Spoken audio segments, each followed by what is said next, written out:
Geseënde Sabbat aan almal. Maar net my screenshare hier aan die gang sit. Hier is die preek oor die een van die Pasgas vir Sabbat 11 April 2020. En die preek se naam is God is nog genadevol, bekeer jou, vuil en net soos jy is.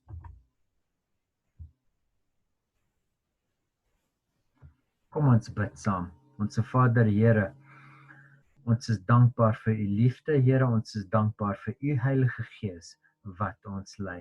Ons is ook dankbaar vir wat u vir ons op die kruis gedoen het. Sal u nou met ons praat in Jesus se naam. Amen. Die skriftuurlesing vir vandag is 2 Kronieke 30 vers 9. Want as julle tot die Here bekeer, sal julle broers en julle kinders barmhartigheid vind vir die wat hulle as gevangenes weggevoer het, sodat hulle na hierdie land kan terugkom. Want die Here julle God is genadig en barmhartig, en hy sal die aangesig van julle nie afwend nie, as julle tot hom bekeer. Mag daar seën op die lesing van die Here se woord wees. Hierdie preek gaan oor 2 Kronieke 30 en dit sal jou baat om die hele 2 Kronieke 30 te lees. Jehsikia die 13de koning wat die Pasga heringestel het en nie op tradisonele tyd nie en die implikasies en gevolge daarvan. En dan gaan ek 'n bietjie opsom met 2 Konings 23, Josia die 16de koning wat die Pasga hernu het en die gevolge daarvan. So, ons wil net bietjie begin in 2 Kronieke 29, waar Jehsikia die tempeldienste weer begin. En in hoofstukke 30 stuur hy briewe uit vir die 10 stamme van Israel in die noorde en vir Jude wat in die suid is en nooi hulle na die Pasga toe. Dit was lanklaas gevier gewees. Nou, die fees kon nie op die regte tyd gehou gewees het nie en moes 1 maand later op die uitgeleide dae soos in Exodus 12. Die priesters was nie gereinig nie en daarvoor kon die diens nie voorgesit gewees het nie, maar is presies 1 maand later gedoen. Nou onthou in Exodus het die engel van die Here het oor die huis gekom en waar daar bloed op die lintel was, het die engel van die Here verbygegaan, waar die bloed van die lam gesmeer is. God se genade het gewys aan die wat verstaan het, hy is die lam wat eendag sal sterwe en hulle sal red. En hierdie seremonie is ingestel vir eeue, maar het weggeval. Die eerste punt wat ek hier wil maak is dat Jesus is ons redder en saligmaker en ek prys hom en dit begin hierso by hierdie Pasga fees wat hy ingestel het. Die tweede punt wat ek wil maak in 2 Kronieke 30 is terwyl die fees nie op die regte tyd of die regte maand gevier is, God se genade staan nie op seremonie nie. Wat ek daarby bedoel is, die gedagtenis is belangriker as herdenking of die regte datum. So nederigheid is wat by die Here tel en nie seremonie of dinge soos dit nie. Die briewe word gestuur na die 10 stamme van Israel in die noorde en vir Jude in die suid. En vers 8 sê die mense wat die boodskap gee, verhard nie julle nek soos julle vaders nie. In vers 9, God is genadig en barmhartig, bekeer julle, net soos ons in die skriftuurlesing gelees het. Maar in vers 10, baie van hulle het hulle neus opgetrek en hulle het vir hulle gelag en vir hulle gespot. Nou daar's 'n gesegde in Afrikaans waar die mense sê kyk noord en gaan voort. Met ander woorde, basies ek gaan doen wat ek wil, ek gaan van niemand luister nie. En dit is presies wat die spotters gedoen het. Hulle het hulle nie bekeer nie.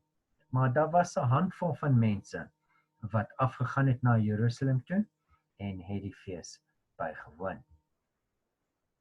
Die priesters was skaam omdat hulle nie geheilig was nie, maar hulle het hulle later geheilig en begin help weer met die dienste.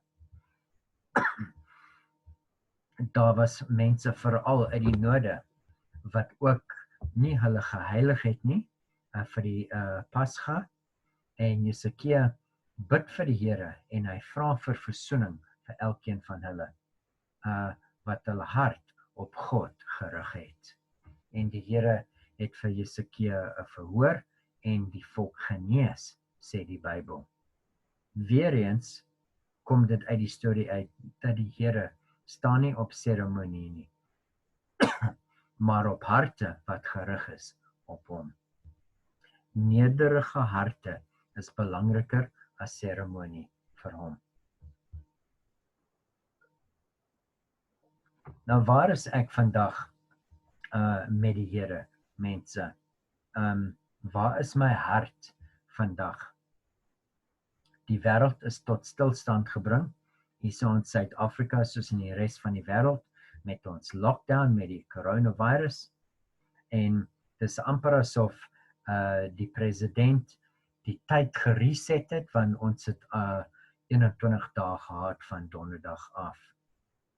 Hoeveel keer gaan die tyd gereset word, totdat ons uiteindelik op ons knieë kom en sê, ek wil dinge begin reg doen. Ek wil begin regmaak met my medemens. Here, vergewe ons. Ons het arrogant geword en ons het nodig om nederig te word. Ellen White said it baie mooi. We shall often have to bow down and weep at the feet of Jesus because of our shortcomings and our mistakes, but we are not to be discouraged.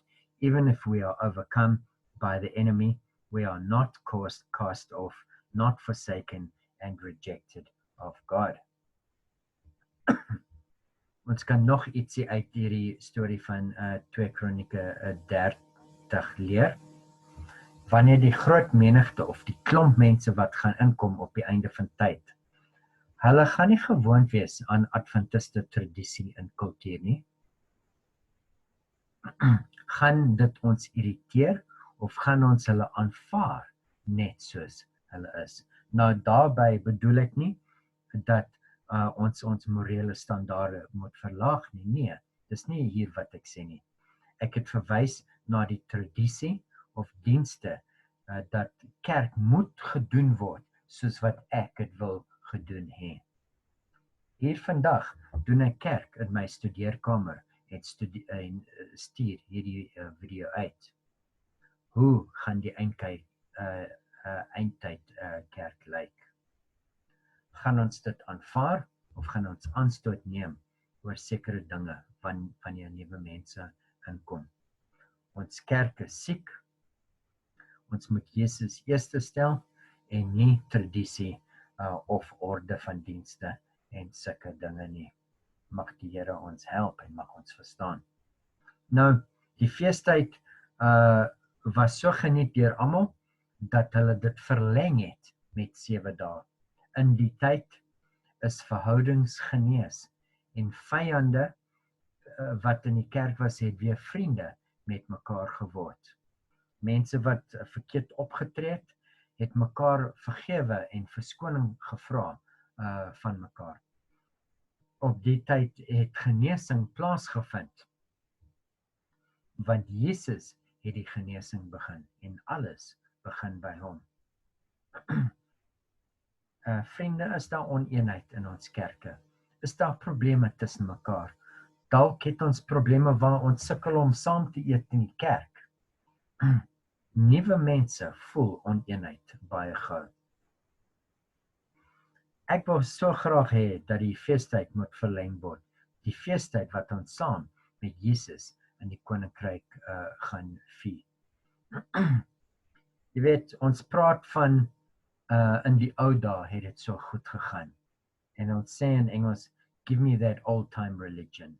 Here, help ons om lief te wees vir ons medemens en vir almal. Die genadedeur se skaniere is besig om te skree, soos wat die genadedeur besig is om toe te gaan. Nou, om op te som vir vandag, in 2 Kronieke 30, Jehsikia is die 13de koning van Juda van 729 tot 686, en Jehsikia beteken Yahweh het sterke gemaak. Mense van die mense van die noorde en Juda het hulle bekeer. In 2 Konings 23, Josia die 16de koning bring die hervorming, die Pasga is gevier, maar dit is in seremonie gedoen en nie met hartgevoel nie. Ja, koning Josia het dit met hartgevoel gedoen, maar nie die mense nie. En op die einde van die hoofstuk het die Here nie afgewend van sy torengloed nie. Josia beteken God genees, maar hulle hart het nie nederig geword nie. Die Bybel sê God wil Jode ook uit sy sig uitvat, soos wat Israel uit sy sig uitgegaan het. Mense, ons het 2 keuses in die lewe. 1, ons kan kyk noord en gaan voort met ons bestaande arrogansie. Of ons kan kom net soos ons is, gebroke, nie gereinig nie, maar ons moenie so bly nie, ons moet ons bekeer. En die Here sal ons genees. Geloof sê vir my, maak nie saak wat vorentoe lê nie, Jesus is reeds daar. Hy staan nie op seremonie nie. Hy wil hê dat ons moet nederig word en ons moet ons bekeer en tot hom kom. Geseënde Sabbat vir almal.